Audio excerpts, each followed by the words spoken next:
for a long time and they won't grow up. They won't mature. They stay mad all the time. They're mad at somebody and somebody hurt their feelings and somebody cheated me and somebody did this and somebody did that. Some of us have been through some hard times lately, but you're not even supposed to be mad. You're supposed to say, this is what God wants. Has anybody had any hard times lately? It's what's supposed to be in your life. Don't you know that by now? You'll learn not to do that anymore, won't you? Huh? He says,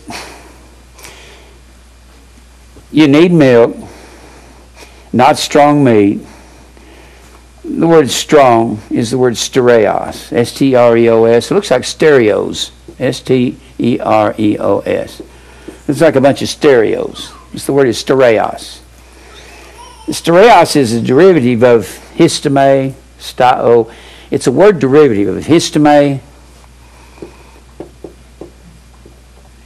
stao, stasis. All these have to do with standing upright, being upright. He says you need stiff meat. You don't need milk. You need beef steak. But you hadn't learned nothing. You hadn't learned enough to eat it. You don't have any teeth yet. You're 50 years old and you're still a baby. You're 40 years old and you're still a baby. You can't eat beef steak. Now, if you don't eat beef steak, if you don't do it, and you don't learn to do it, and you don't mature, it's possible for you to crucify Christ again in your life. We're not talking about taking him out to a literal hill and a literal cross. This is figurative language. So is our crucifixion a figurative language. For everyone that useth milk is unskillful in the word of righteousness, for he is a baby. Whew. Now, don't go telling me, well, Kenneth Copeland preaches milk and you preach meat. No, no, no. Kenneth Copeland preaches sewerage. He bottles sewer, the worst sewer you can find, and tries to, that ain't milk. Ain't no nothing milk about it. Milk is nutritious for babies. Got to remember that. There's not a nutritious thing in what he's saying. Everything he says is a lie. And then he says, everyone that useth milk is unskillful in the word of righteousness, for he's a babe. Remember what he said in 1 Corinthians? Look here at 1 Corinthians. This is what makes you a baby. He said, what are you bringing this all out for? Because God wants the spirits in prison to mature. He says that in chapter 4. He says that in chapter 4. Chapter 4 is about the maturing spirits in prison. That's what it's about. Now, where did I say he's going? Okay. 1 Corinthians 3. 1 Corinthians 3. I just went blank there for a minute. 1 Corinthians 3, we're talking about babes.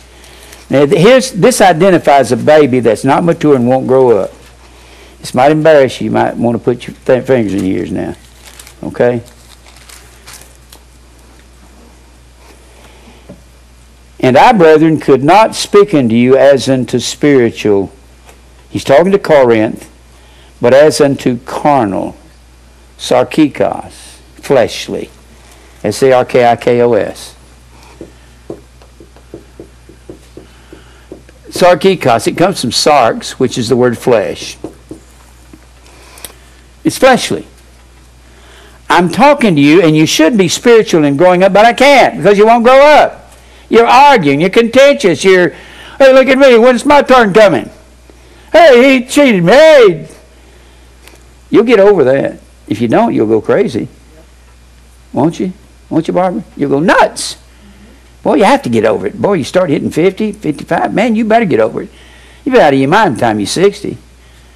Be out here pulling cotton balls out of the air or whatever, out at Central State. You can't keep hating the world.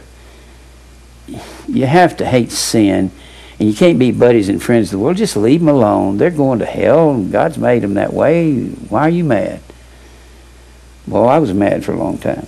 Now, he says, now this will tell you if you're in need of milk. For hitherto you are not able to bear the meat, neither are you now yet are ye able. For ye are carnal. For whereas there is among you in the church at Grace and Truth Ministries envying,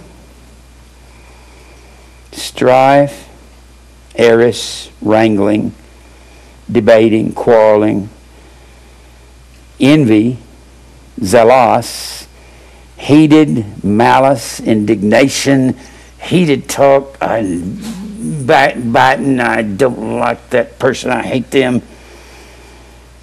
Are you not carnal and walk as men? Now this is what will show you what you are when you're not maturing. For while one saith, I am of Paul, another, I am of Apollos, and are you not carnal? Who then is Paul, and who is Apollos? What he's talking about, they're arguing about anything. Oh, Paul's my leader. Oh, yeah, Peter's my leader. Well, I'll tell you what I believe. They're not getting there and working together and pitching the ball. But ministers by whom you believed, even as the Lord gave to every man. I have planted, and I haven't tried to figure out if there's going to be any crop there. I've planted. I just planted the seed and walked away, and when I planted the seed, they chased me out of town, and I climbed over a wall and ran for my life. And I didn't try to figure out if I had gotten to the people or not. That's immaturity if you sit around thinking, well, and fighting the people over whether they're hearing or not. That's immaturity. If they're elect, they'll hear. If they're not, they won't. Leave them alone. Get right to the point. Don't beat around the bush and try to figure out. That's immaturity. That's not maturing. He says, I planted, Apollos watered, but God gave the increase. All you are is a water hose. You're just a seed thrower. That's all. It's not up to you to till the ground and make sure that it brings forth fruit. That's the job of the husbandman. And Jesus said, my Father is the husbandman. He's the one that takes care of the vineyard. So then, neither is he that planteth anything, neither is he that watereth, but God that giveth the increase. If you think you have to make sure the increase comes in, you're still immature. If you haven't learned that predestination is true, God will do what he wants. You know what you need to start doing? Acting like a robot. You're programmed, and you're supposed to go, go to the store. Hi, I'm Jim. Oh, you have a nice name tag, Joy. That's Kara. Karen, the Greek comes from charis, and that's the word grace. Did you know that's your name? Just be a robot. Just teach people as long as you can teach them. Well, you get out of here. I hate you. All right. Leave it alone. People start fighting me. I go, okay. See, but you want the last word, don't you? Act like a robot that you are. You keep trying to program yourself.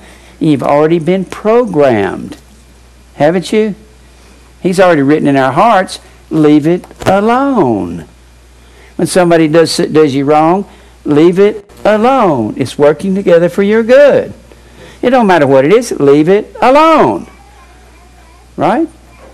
Everybody knows that, but you ain't going to leave her and you're not going to do it. It's because you hadn't grown up yet. Because you're still immature. It takes a long time. Now, Sydney just came here and she thought she was the only one immature around here. Y'all be sure to tell her that that's not true. Be sure to tell that before she leaves. Because is there something wrong with me? No, you're trying to grow up just like everybody else. You're in birth pangs. You can be a baby at 50 and 60 years old here. We got a lot of babies here. John keeps raising his hand. That's me. Now, where was I? Let's go back over here. Go back over here. If you don't grow up, here's what you do. And what I'm bringing out is that Christ is crucified. Christ can be crucified figuratively, not just 2,000 years ago on a literal cross. And here's how he's crucified when you're immature and you don't grow up. Chapter 4 is talking about the spirits in prison growing up. That's what it's talking about. It's not talking about prayerism and the end of time is coming. It's not it. It's not it at all. Look here. But strong meat Verse 14. Stereos, stiff, stable, beefsteak, belongeth to them that are of full age, grown up. The word is teleos. Strong meat in the word, you won't chew on it. You'll look at me cross-eyed. What's strong, Jim? Why ain't I learning? Well, you come once every 3 months. That's why. Well, I can't figure out what you're saying. Can you figure